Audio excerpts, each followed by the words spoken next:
The last bus home. It was a cold, rainy night.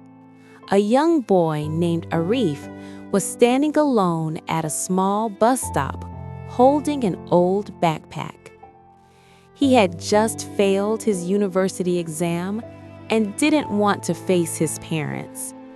His dreams felt broken. The last bus arrived, almost empty. Arif sat in the back seat, staring at the dark road. Suddenly, an old man sat beside him and smiled. "You look troubled, son," the man said softly. Arif sighed. "I studied hard, but I failed again. Maybe I'm just not good enough."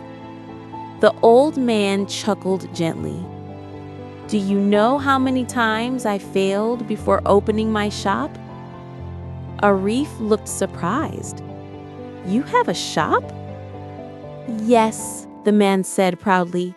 "I failed in school, failed in jobs, but never stopped trying. Failure isn't the end.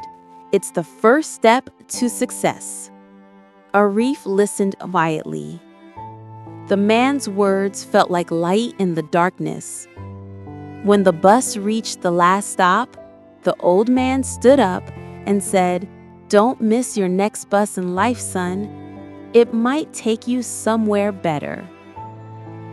Arif smiled for the first time that night. When he looked out the window, the rain had stopped. He whispered, "Maybe it's time to start again."